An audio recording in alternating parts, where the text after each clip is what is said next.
достар, бүгін біз тәуелді сын есім мен тәуелді есімдіктерді өтетін боламыз.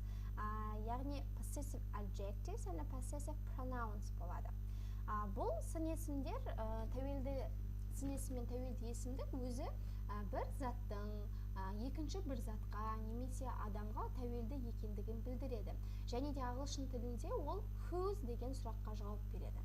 Қазақ тіліне аударылатын болса, ол whose кім тәуелді сын есімге кімнің деген сұраққа жауап береді, ал тәуелді есімдік кімдікі деген сұраққа жауап беріледі.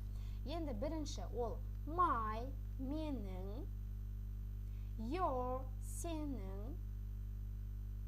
Мына жерде my менің болса, ол тәуелді есімдікте mine меніңкі, your сенің, your сеніңкі.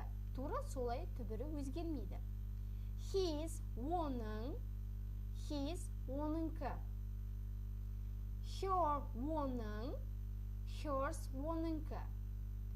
Its оның, its оныңкі. Our біздің, ours біздіңкі. Your сіздің, yours сіздіңкі. Their сендердің, their сендердікі. Яғни, мына жерден қарап тұрсаңыздар, his-ден бастап барлығында сөздің аяғында s жалғауы бар, иә? Тек қана his бен жаңда its-та жоқ, себебі өзінде сөздің аяғында s бар, s әріпі бар болғандықтан оған жалғанбаған, қалғандардың барлығына s жалғауы жалғанады. Енді бұл тәуелді сын есім мен есімдіктердің барлығын жаттап алуымыз қажет. Видеоны паузаға қойып, жазып жаттап аламыз. Енді мысалға келетін болсақ, for example, this is my car. Бұл менің машинам. Бізде тәуелді сын есімнен кейін міндетті түрде зат есім болады, Бұл машина меніңкі. Және де бұл зат есімнің алдында, егер де тәуелді сын есіммен қолданылатын болса, зат есімнің алдындағы артикль түсіп қалады. Яғни артикль болмайды. This car is mine. Бұл машина меніңкі. Ал егер де тәуелді есімдікті айтатын болса, меніңкі болатын болса, одан кейін бізде зат есім тұрмайды.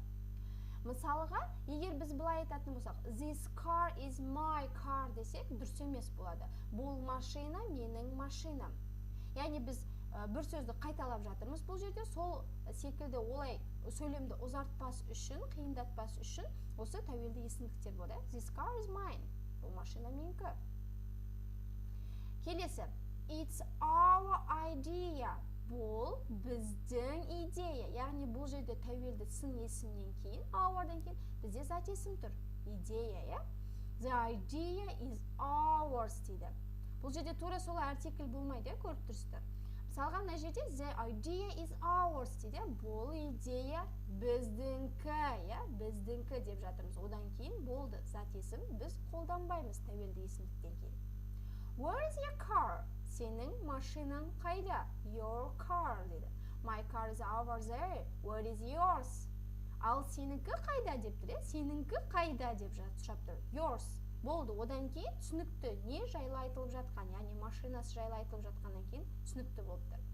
His pen is on the desk. Оның қаламы партаның үстінде, This pen is not his дейді. Бұл қалам оныңкі емес.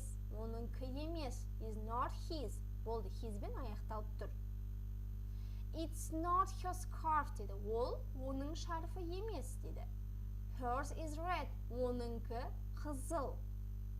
Яғни бізде тәуелді есімдікті қолданған кезде нақты не жайлы айтылып тұрғанын біліп тұрмыз, оныңкі, меніңкі, сеніңкі, жандай біздіңкі деген секілді. Енді бізге тапсырма.